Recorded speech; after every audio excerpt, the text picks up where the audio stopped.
Hey everybody, welcome back to Record-ology. So you may notice that this Jurassic Park shirt is printed completely off-centered. And what's weird about it is this is the second one I've bought that is off-centered. So, you know, what the heck is going on with quality control here, guys? Come on. Anyway, so it's a Saturday, it'll work. Welcome to today's show. We're going to be looking at a record player that is unique in ways that I've never seen a record player be unique before.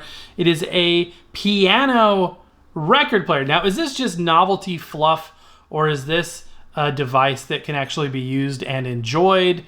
It's $100, so keep that in mind as we look at it. But I think that you will find that it's quite interesting. Anyway, you're not going to want to miss this.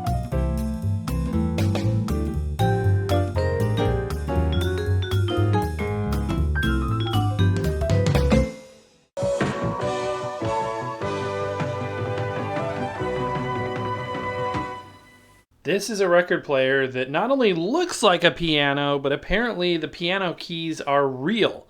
So this will be interesting. This is the Vosterio multifunction turntable player. So it'll play your turntables B629-7, and we purchased this because it would make an interesting show and nothing more. So maybe it'll blow our minds. Maybe it'll blow our minds, but it's 3-speed turntable, obviously built-in speakers, Bluetooth in and out, USB capabilities, and real keys. All right, so let's see what is included in the box. So we've got our user manual there, and it looks like a cleaning cloth. Nice. And then the product itself in foam blocks. Let me go ahead and lift this out off camera and we'll go from there. Okay, pretty simple packaging here. We've got 2 foam blocks, the device wrapped in plastic between the foam blocks, and a wall wart power supply.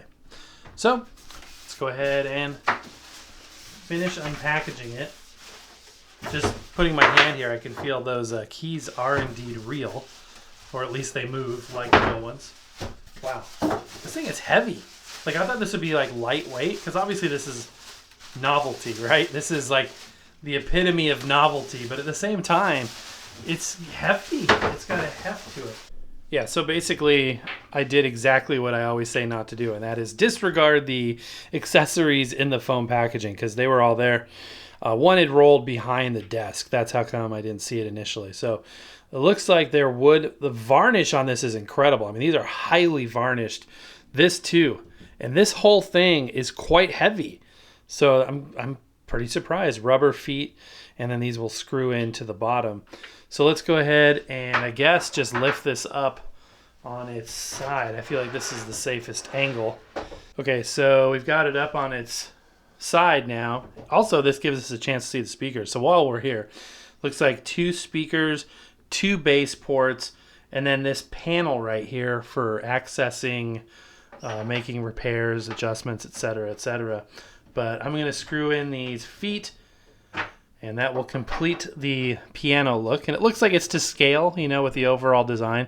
At first, when I saw this, probably like you, I was thinking, oh, this is such a novelty thing. It's just silliness. It looks like a piano. But so far, I got to say, this is kind of really, really cool. I'm kind of blown away. Yeah, so these keys are real keys. They don't go down like as far as a regular piano key would, but they've got a good like tactile feel. Like, they're not mushy. They actually kind of, I don't want to say click down, because they don't feel like micro switches, but they've got a good feeling when they go down. Let's see about these keys. Yeah, those are real as well. So let's see what they actually do. Now, the finish on this is obviously a piano gloss black, but it is so smooth and like, you know, like a mirror finish. Lifting up this, looks like there's a couple different settings. I think that's as high. Well, no. Okay, it goes up all the way like that. I was worried that it didn't go high enough to really kind of access things, but in here you can see our familiar Skywind type of mechanism. It is shock mounted. We've got this platter here with 3 rubber points of contact, 45 adapter. By the way, our exclusive Record-ology 45 adapters are going to be changing color again soon. I happen to have one here that's not finished. This is straight off the 3D printer. So it still has the raft on the bottom and the flash and everything in there. So this is right off the printer before it's finished. But if you like this color, this is our sky blue color. It's a lighter blue than we've ever offered. It's got some white kind of mixed in with that blue. And everyone comes off a little different. Get it now because these are rolling off in the next week or two. We're going to come out with another exclusive color. So if you're collecting all of the exclusives, you only have a week or two left to do that. Anyway, so they give you this super El Cheapo one, and I would recommend upgrading it. However, it gets the job done. It does. So yeah, this is the typical Skywin mechanism. And people, the second they see this, they start saying, oh, you know, they write it off, and they say it can't be a good record player. Wow, this is really twisted on tight. Good grief. Holy cow. Okay, yeah, that thing was twisted on really tight. And they say, well, you know, it can't be any good because it's, you know, got that mechanism. I would beg to differ somewhat. Obviously, as soon as you see this mechanism here, take the guard off, it's going to be good to a point. It's not going to be, you know, like a super high-end unit. But as far as an entry-level player, a record player, as this is, not a turntable, it can be a good unit. And it can sound good. It can be impedance matched. And for what it is, you know, it can be totally fine. So it's not a bad mechanism. This is a BSR derivative of 1980s design. It's not a terrible design. It's actually a testament to its good design is the fact that its longevity has brought it into the current day. You know, decades later, it's still being used. But people have a hard time wrapping their mind around what an entry-level player is, in that an entry-level product is a good thing. Okay, so obviously dealing with some tricky angles here because of this bracket for the lid.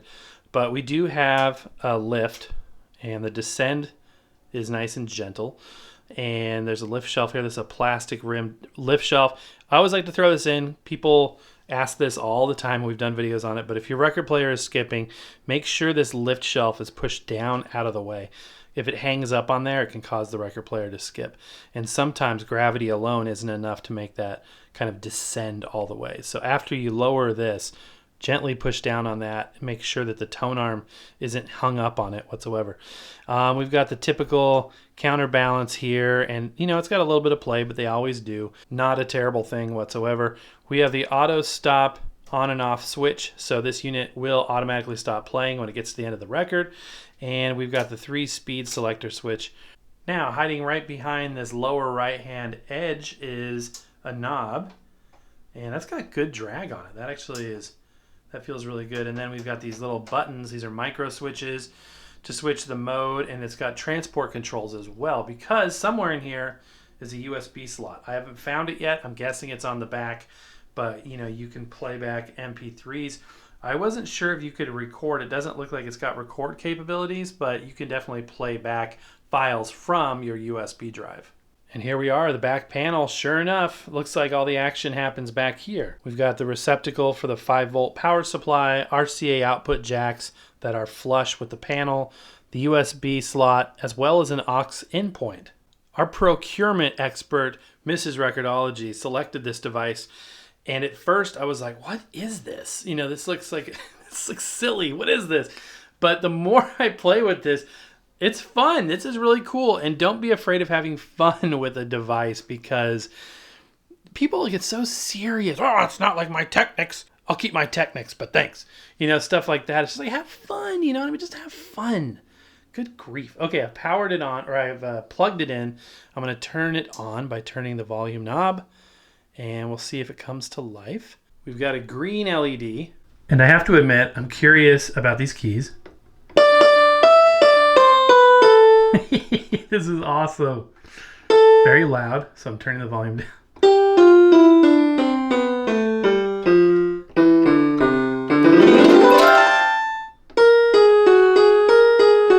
This is really, really fun, actually.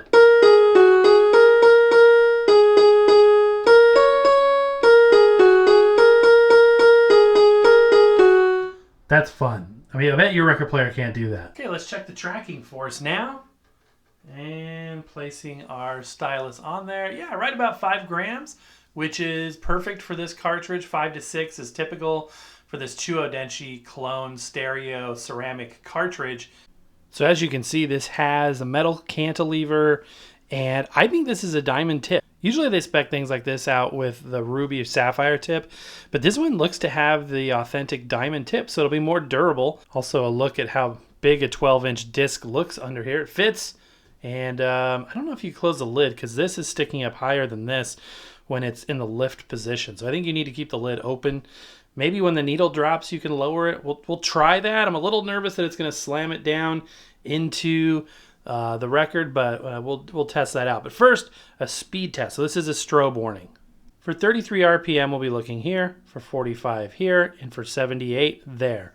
Let's start with 33 and see what we got. Wow, that is pretty dang good. It's marching a hair to the left, and you see the undulation there. That's how you can, that's the speed inconsistency of the motor, but very, very typical.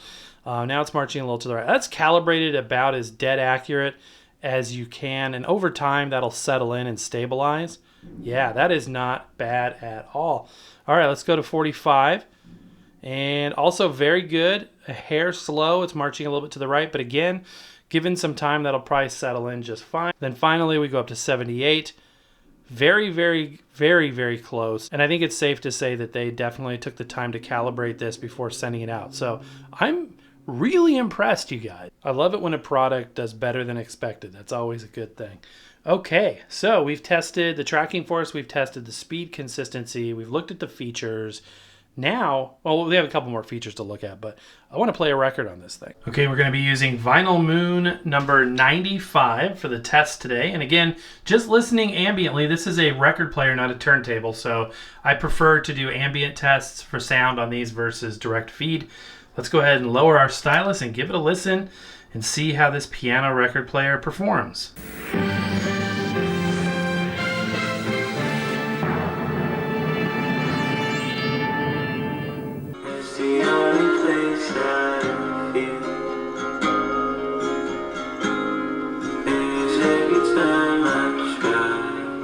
I'm going to skip through some of the tracks here.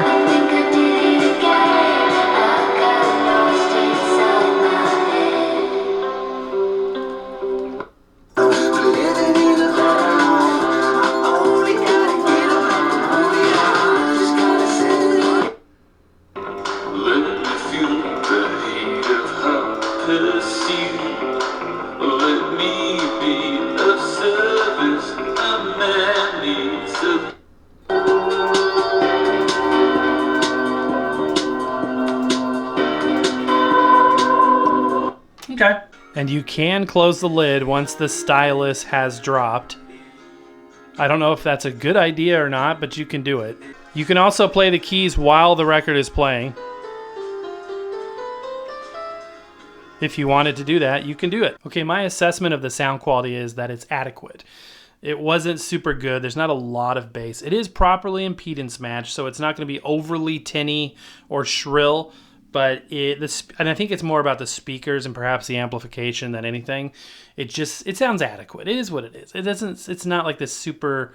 They could have done better with the speakers and the amplification for sure. And that is a bit of a letdown because everything else seems to be a step above what I expected, but the sound quality was not, and that's unfortunate. That being said, it's very listenable. It's not terrible. It's just they could have done a bit better.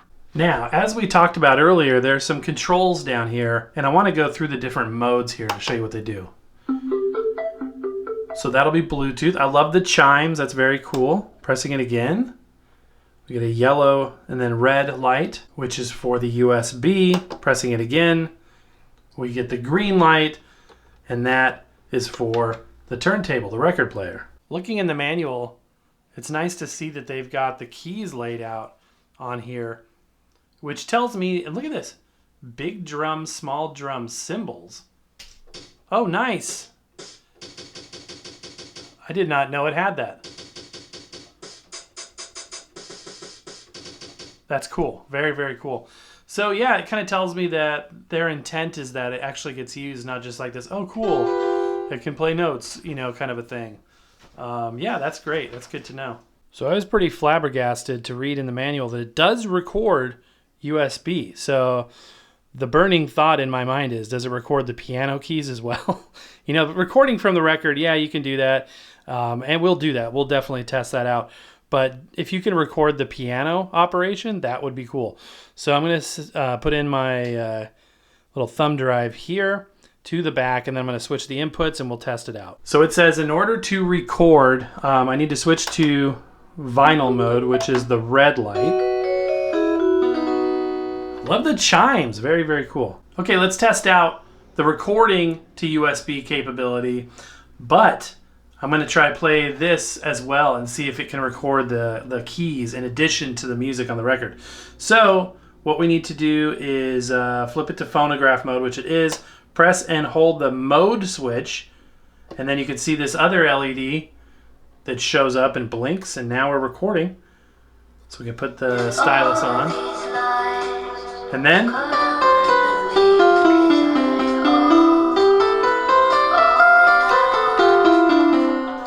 press the mode to stop the recording. And there it goes. And it does not record the keys. Dang it. Just the record. That's a bummer. Dang. That would be so cool if it could record this as well, but it only records what's coming through the stylus. Usually I don't test Bluetooth stuff these days, and this one does Bluetooth in and out, so you can pair it to use as speakers for your phone, or you can have it send Bluetooth out to powered speakers or headphones, etc., whatever you want to do. So Bluetooth in and out. I'm going to go ahead and test the Bluetooth in capability. So I'm going to use this as a set of speakers for my phone. In order to do that, first I'm turning it on. Then I'm pressing the mode switch to get it into Bluetooth mode. And there it is. So I'm going to tap to connect. And it paired pretty quick, which is good. Now we can play a little bit of music from my phone on this. Don't cry. Oh, honey, please don't be that way. I have to say, it sounds better connected to Bluetooth than it does the music coming from the stylus. So the amplifier and the speakers may be a little better than I thought. So maybe the limitation in this case is that cartridge more so than I thought, which is a bummer. It doesn't have to be that way. It's not because of the type that it is. It's more a way of how it's been integrated into the overall audio circuitry, which is a bummer. And again, it's not terrible, but definitely the speakers sounded noticeably better over Bluetooth. Okay, final thoughts. I'm going to go ahead and give it a thumbs up. I think it's fun. I think it's a really unique, fun device. It's very tactile.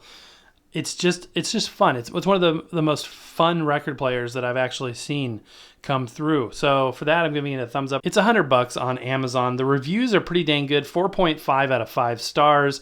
Overall, they really appreciate, people say the appearance and the sound quality is actually the top two things that are brought up by people. They just love it. So it's getting really good reviews. It's hitting the right market. So to Vosterio, I will say good job on finding a product that people want, especially in the overcrowded space of entry-level record players. So interesting. Would love to hear your thoughts as well in the comments down below. Quite interesting indeed. I hope you thought so as well.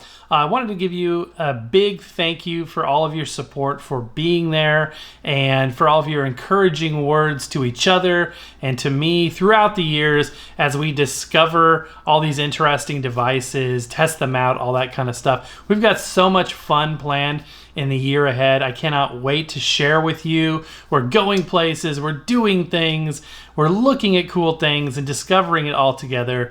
Perhaps this show is a culmination of my enjoyment for show and tell day when I was a kid in school, but I just love doing it, and I love the fact that there are people that like to be a part of it as well. So thank you for spending these few minutes watching the show. There's a lot more coming up, and if you want more right now, we've got thousands, literally, of shows backlogged to 2017, all of which are designed for your timeless enjoyment anytime, day or night. But thank you for watching. Happy record hunting, and we'll see you next time.